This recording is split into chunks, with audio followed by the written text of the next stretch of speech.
you, Mr. Parthasarthi, for that very comprehensive keynote session. And we'll now move on to our next session, which is also a keynote address by CrowdStrike. And this is going to be on don't wait to be a cyber victim, search for hidden threats. And joining us this afternoon for this session is Mr. Sandeep Singh, SE Manager with CrowdStrike. With that, I'll invite him on stage to now make his address.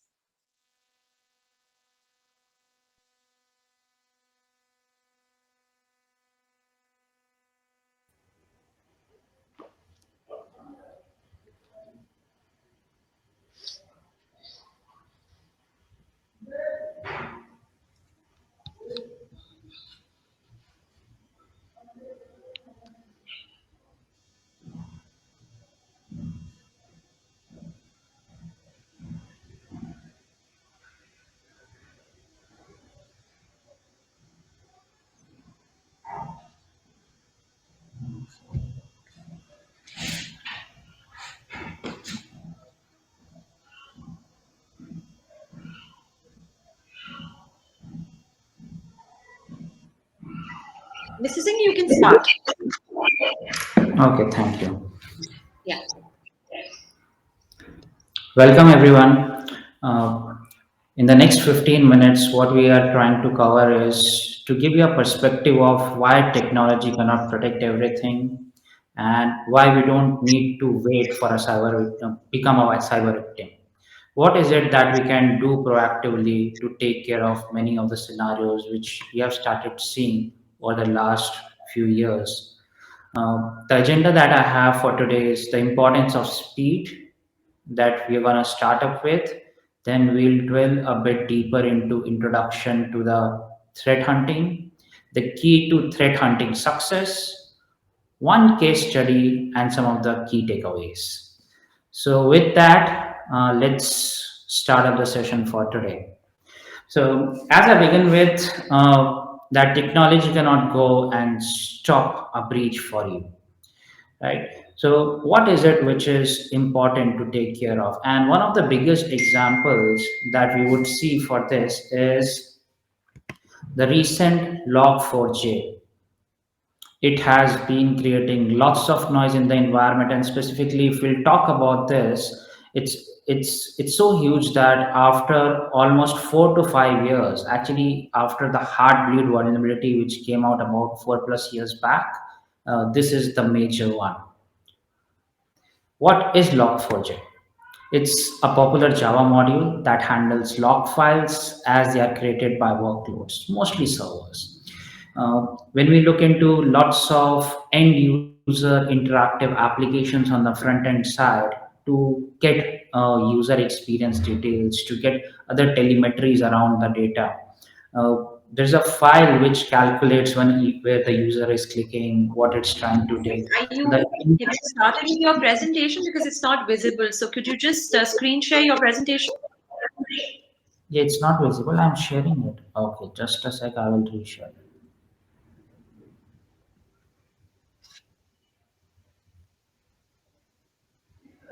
Just use the screen share icon, which is right next to the video icon, and we'll be able to see your presentation. Yeah.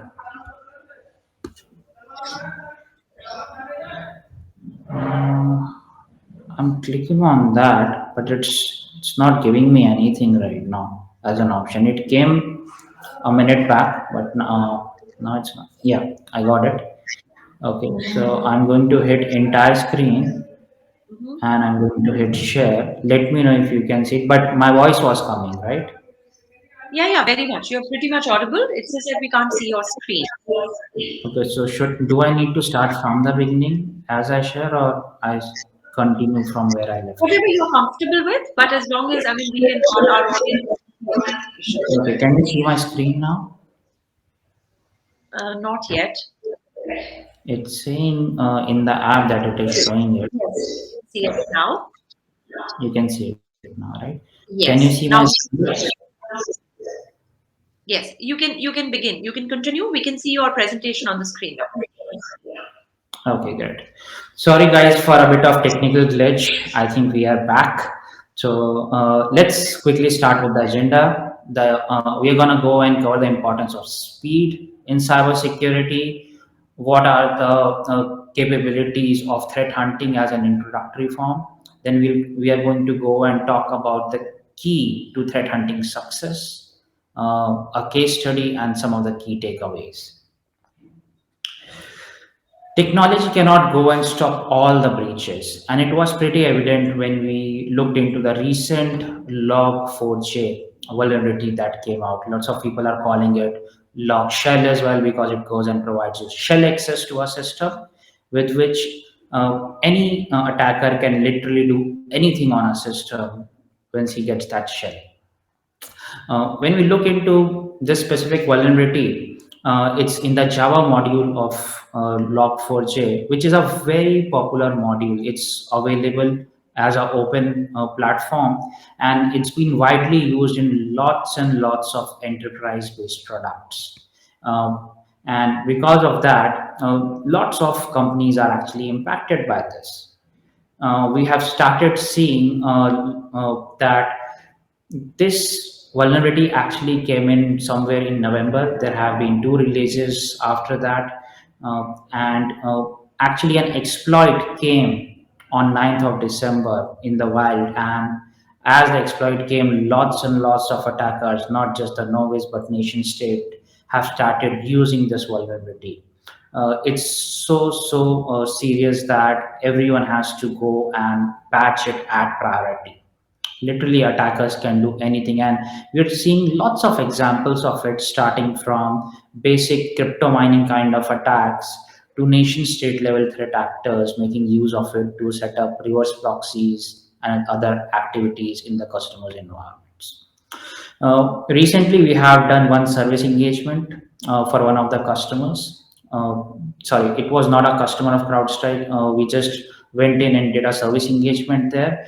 And what we actually looked in as part of that services engagement was that attacker actually had credentials of the customer environment before he came within the environment, and he has actually tried to enter multiple times, but the perimeter defenses that they have with firewall, email, proxy were successful in blocking the threat actor. With this new vulnerability and the exploit which is available in the market, the attacker got hold of one of the vulnerable system which allowed them to get inside the perimeter security.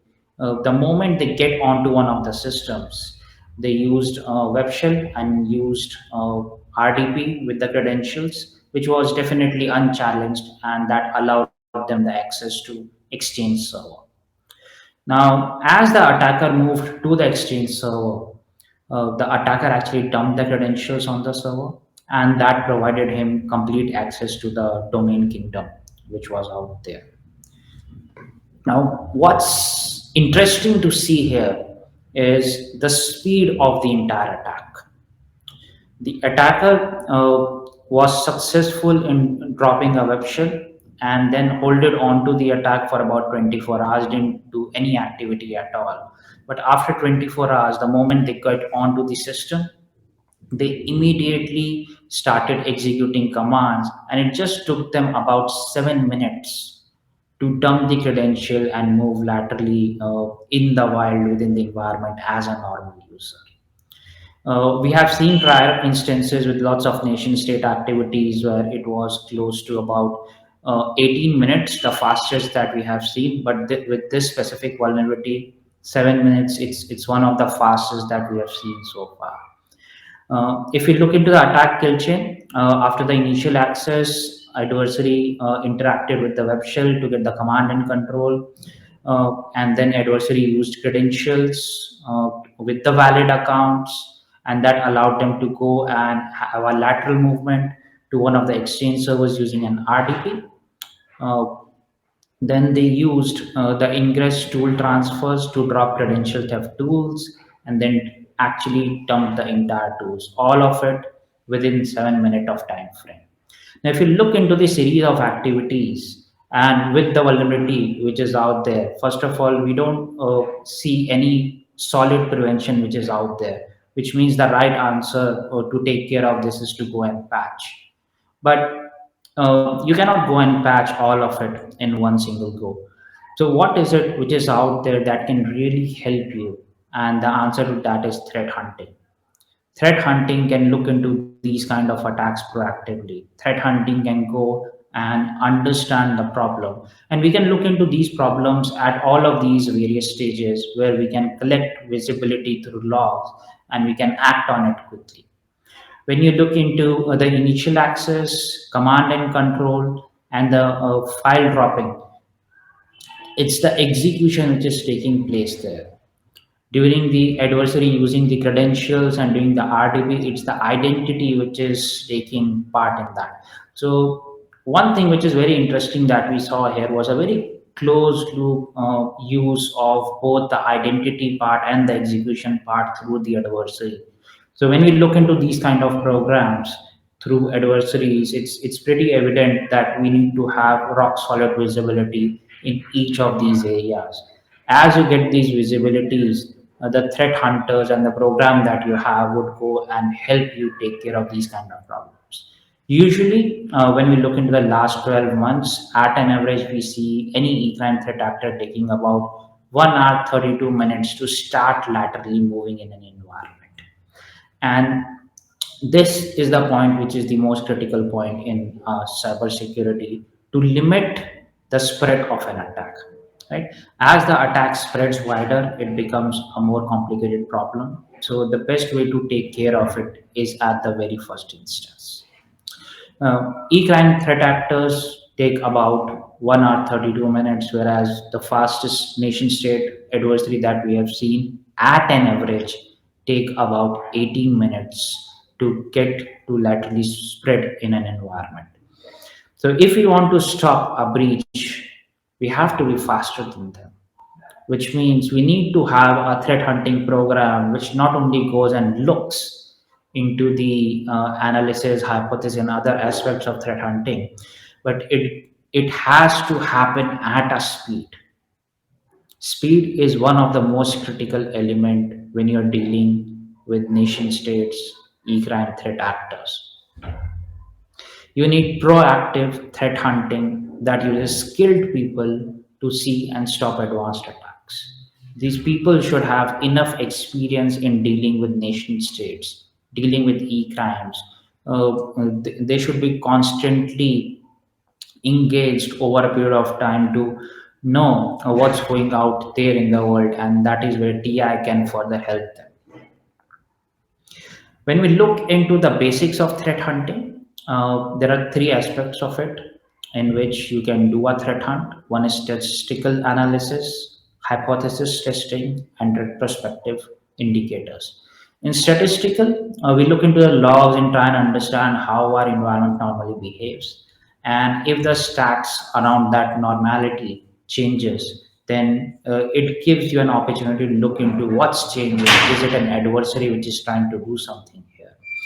Second is hypothesis based testing. And in this, you go and you build up patterns. You build up what are the things that usually happen in your environment. You look into things and patterns which usually don't happen at all.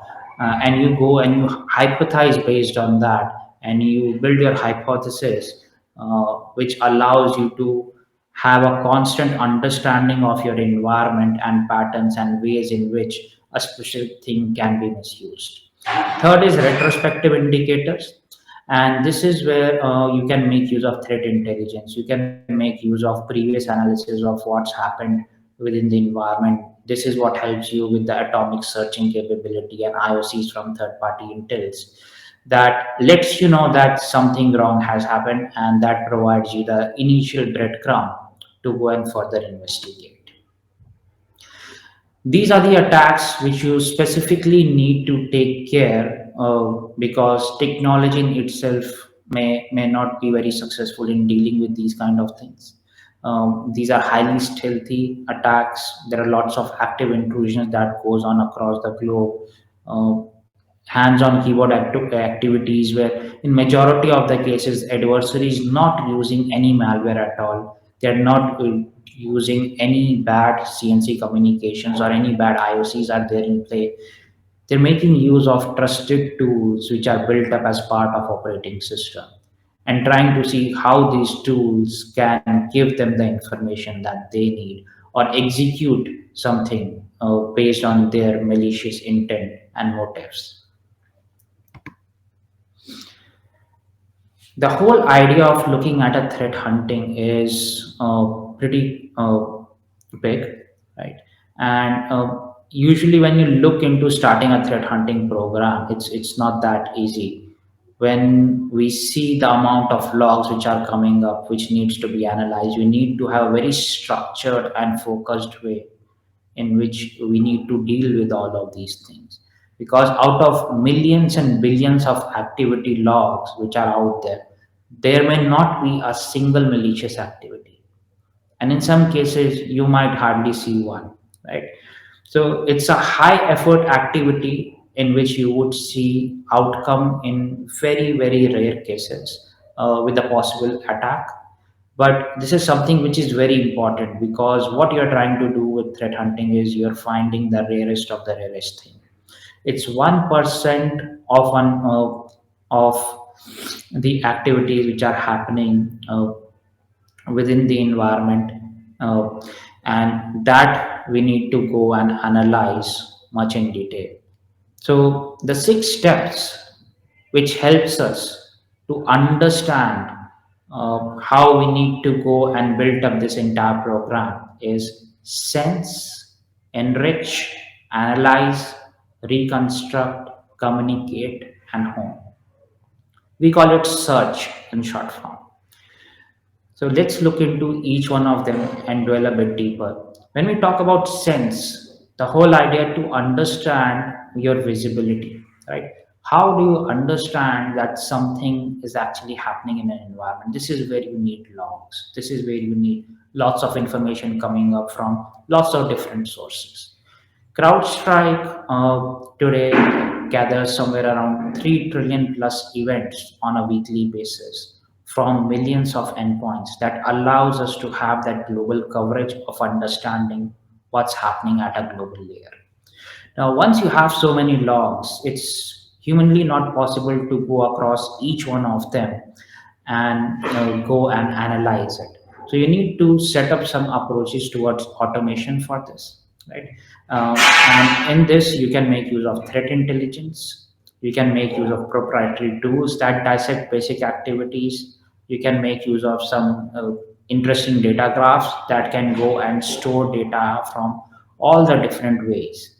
CrowdStrike has thread graph that is built up based on a graph-based technology that can actually collect anything, because it doesn't have a schema in place. So anything you give it, it just takes it, and then we can enrich that further. CrowdStrike has threat intelligence of more than 140 plus adversaries. And this adversarial knowledge automatically enriches and helps us to attribute if there is some threat actor which is inside. Third is sophisticated proprietary tools, tools which are constantly added with the program information that we learn on a daily basis, and puts it in the part of automation to automatically bring it in the form of alerts, or the things which still look suspicious and cannot be validated can be put through a pipe for further analysis. Then comes the analysis piece, and this is where you need a diverse set of experience with the people who are there in the forensics field from more than 5 to 10 years, people who are dealing with threat actors across the globe, people who look into nation states. And these are the right skill sets which you need to effectively analyze if you come across any sophisticated threat actor. This entire program has to get 24 cross 7 cross 365. It cannot be just a program which you run for 5 hours or 6 hours, because adversaries do not do work only in the business hours. They actually love to hit you when you are at your weakest, maybe at a holiday time frame, maybe over the weekends. The next capability is the ability to go and reconstruct the entire activity which has happened within the environment, and reconstruct it very very fast, right? So you should have toolings, custom toolings, or tools which are available within the market that lets you have the information of what has happened, not just with the forensic information but also visually, that really adds up to the speed of investigation. Next is communicate, and this is one of the major area of this program. The communication has to be near real time as you see something, either it's a genuine attack or it's a false positive. Every single false positive that you learn with this program is equally important because it gives you information that next time you do not need to do this specific hypothesis, or after an hypothesis or analysis you came to know that this is what is a false positive, so you don't repeat that. And as you continue that, you refine more and more within the program, and anything that you learn as part of attack, that should go as part of the automation, so next time you do not need to manually threat hunt it. And that's where this communication piece is critical. And last is home, where hundreds of new lessons that you learn on a weekly basis, you implement it, you use it. CrowdStrike ensures that 30% of the new techniques that we learn at least go and gives you better capabilities year over year. This is one of the case study where a couple of months back we encountered a very sophisticated e-crime threat actor in one of the environments, and they were using lots of unknown stuff, but at the same time they were using lots of tools which are built up as part of operating system. Interestingly, they used 11 defense evasion techniques to attempt and subvert the security controls which are out there from customers' environment. In this specific case, it was a interesting one because of the fact that it lets us know the importance of threat hunting, and it lets us know why we need to also have a good security hygiene and a threat hunting program within an environment. There were some RDP servers which were there in the environment, and they were publicly accessible. Adversary luckily caught hold of one of the server, did an initial access, and moved inside the environment. And this is where they tried to move inside and do their custom toolings within the environment. They used some of the common tools as well, which included living on the land tools which are trusted by lots of operating system or built as part of the operating system. And they use some of the toolings of ransomware, of black matter, and threat hunting program. In the threat hunting program, we saw these activities as they were executing on the system. None of the threat actors were able to actually pick that tools were actually able to pick that up, and as it transmitted as part of logs and the pipe that we have of custom tooling, the threat our analysts analyzed them, and they came to know the kind of activity which was going in the backend. We are very quick in understanding that because of the hunting programs that we have.